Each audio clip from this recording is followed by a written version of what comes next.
D.C. Mayor Muriel Bowser. Good morning, Mayor. How are you? Thanks for joining us. Good morning. How are you? Hi. We're doing well, but Congratulations. we're not as good as you. The queen of D.C. sports, who is presiding over the Commanders coming back to their rightful spot in D.C. The deal passes yesterday with a vote of 11-2 by the council. Talk about how excited you are, how excited the residents are for this huge private investment, the biggest in the history of D.C., coming to the Anacostia Riverbanks. Well, I think D.C. residents are excited. I think residents from around the region are excited, and certainly fans of the Commanders are looking forward to 2030 opening day to bring the Commanders back home. Why was this so important to you? Well, it's been important because we had 180 acres that have been at various stages of vacancy and blight, and now we're finally taking down the old RFK Stadium. And in a city our size, we need to make good use of that property. That's why we were excited to work with the Congress. James Comer from Kentucky has been very helpful to us in getting control of the land. And once we had that, we knew that we had the right partner in Josh Harris and the Commanders. Did it frustrate you that some of the council members last minute tried to slide in some amendments that the Commanders are pushing back on? Ultimately, it didn't matter. The vote still came in. I think it's standard, right? Yeah. I think it's standard. Is that just standard politics at the end? Well, it's unfortunate because, I come from a world where a deal is a deal. We worked real hard on the agreement 6 weeks ago when they took their first vote. And I think to try to, retrade is just not the way to do business. But, that's water under the bridge, as they say. The votes came in, and it was, I think what's important to just relay is how good a deal it is for the city. We will activate those parcels faster to bring housing and parks and recreation because we have a partner that's bringing over $2 billion to the table. Mm-hmm. Mayor, can you, I'm sorry, because I haven't studied the plans, but can you tell, how close will, the restaurants and all of that, all the businesses you're bringing to that area, how close will that be to the actual stadium? Oh, it will be right there. So in the 180 acres, think of the wharf times two. That's how much activity. Right. Actually, I think it's times three. Now I'm getting away from all the details myself. But it is can have a lot of economic activity. The Plaza District will be the entertainment district and be connected to the Festival Plaza. So think about that as the first entrance onto the campus. And then just behind that, you'll have the stadium, which is kind of in the same location as the current stadium. And surrounding it, you will have housing and hotels and parks and our recreation center, our sports complex. Mayor Bowser, have they decided what the stadium is actually going to look like? It's going to be beautiful, of course. I hope so. So I know that there's a kind of a great competition of ideas right now, looking at different designs. I've challenged the team to ensure that it's the best stadium in the nation. Of course, it will have a roof, so we can use it for most of the year. And, it should be an award-winning design. You don't know, though, if it's going to be just a throwback to all the traditional buildings that we have here, or if it's going to be more modern or some sort of blend. I don't want to kind of get ahead of the ideas as they come in, but I think a kind of an ode to our classical architecture without being a replica, that to me would be interesting. But that's just, I can't wait to see all of the ideas. Do you have a say in it? Is that part of the deal or no? No, the city is at the design table. Nice. Are you lobbying for a mayor's suite inside the stadium? That's what I would be doing if I were mayor. But I'm greedy. The city will have seats in the new stadium. That's for sure. Very good, excellent, as they should. But it'll be ready by 2030, correct? 2030, if not sooner. Okay. Hey, give Mendelson an obstructed view seat. If there's one in the house, give that one to him. I should say this. When we say 2030, activity is already starting. Designers and planners and infrastructure folks were waiting for yesterday's vote to really get to work. So DC residents will begin to get trained. DC companies are going to start to get business because the work has to begin right now. Where is it right now? Where does it stand? We heard about some beams being removed, and if you drive by the stadium, it looks like less is there. Where are we at with the taking down of the old stadium?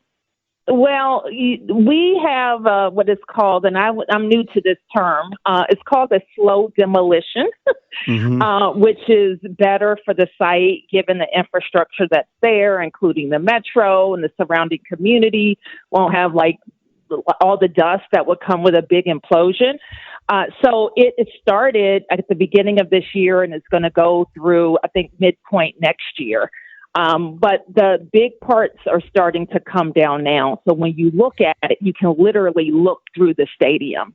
And with every day and every week, the site is going to begin to look a lot different. Mayor Bowser, how does it work with the hotels and the retail stores, those companies, restaurants? Do they come to the city and say, all right, how much to get in on this? Or do you have to go out and look for them? How does that work? Well, our deal has the Commanders being the commercial developer. So I expect that they are going to find a development partner. They bought on a real estate team so that, Mark Klaus and all of the GM and everybody else, they're focused on a winning football team, and the real estate team can work with us on the development of the site.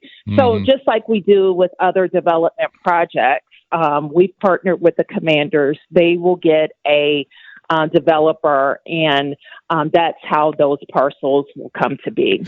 We talked about this earlier. I got to think that if you own a house or an apartment or a townhouse down there in that area, once this is all developed, I mean, your equity is going to skyrocket, I would think. Your property value is going to go up. Well, we certainly expect that when we have more, productivity, that values increase, which is why we've been focused as a city for many years on making sure that senior citizens are protected from that. In fact, all DC residents can see their equity go up, but the amount of their property taxes are capped from year to year. And senior citizens even have more of a tax cap.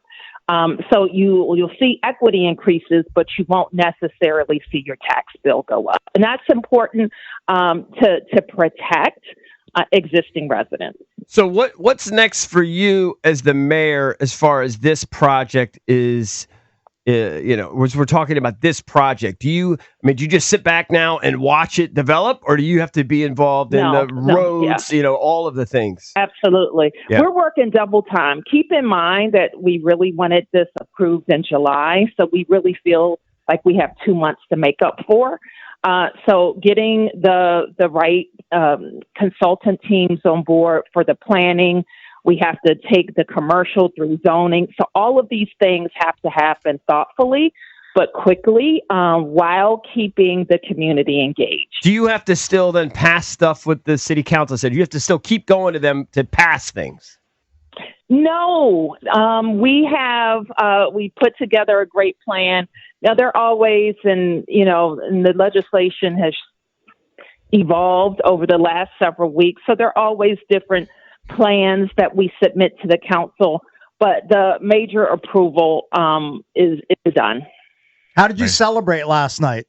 Give us some insight on that. Well, the downtown, the business improvement district was, giving me an award for the work we've done in downtown. Nice. So I went there. Then I had a glass of champagne with my team. Excellent. And then I came on home because now I'm going to the Congress to testify. So it's a great day for DC. And this is the real DC story, a city that is resilient, beautiful, growing, and of course, the sports capital. Right. All right. Well, we know you got to run. Thank you, Mayor. We appreciate it. Thanks for always coming on the show. Thank you. Yep. That's you bet. DC Mayor Muriel Bowser. By the way, good luck running against her in the next re-election. She's basically the mayor for life. Like she's brought the biggest private investment in the history of the city into DC, and she's bringing the Commanders back. Mm-hmm. And she oversaw it. Yeah, I wouldn't want to run against her. She got $2 billion. 2.7 billion. I know. She got more than that. She got a lot. It's crazy. She got a lot from the Commanders. Finally done. And the owners they should be getting a lot of credit. Josh Harris, absolutely, Ein, Rails, Magic, Johnson, sure, all of them, sure. But they made this thing happen. They definitely did. And the previous guy couldn't. Man, well, and he was trying. Wish we had 0.00, put another 30 zeros, 1% equity in the Commanders, because we saw the Forbes ranking. They're already valued at over $7.5 billion. Is that what they're saying? And they were just purchased for $6.05 billion. Was that 2 years ago? 2.5 years ago? Yeah. It's only going to keep going up. And the ownership group's fired up. I don't know what his job title is there, but your boy Gabe was texting us last night. Yep. The brother of Josh Harris, Gabe Harris, who Jason worked with years ago. Yep. Did you work for him or just with him? I just worked. I was an intern, so I worked for everybody. But I wasn't in his department. No. Gotcha. He's a good dude, though. All right, when we come back, we got a big decision to make. We are going to put our heads together and figure out, are we going to take the Buffalo Bills in Survivor? Or somebody else. Or another team. We will strategize and try to survive into week 4 of the Circa Survivor contest. We'll discuss our pick next here on The Fan.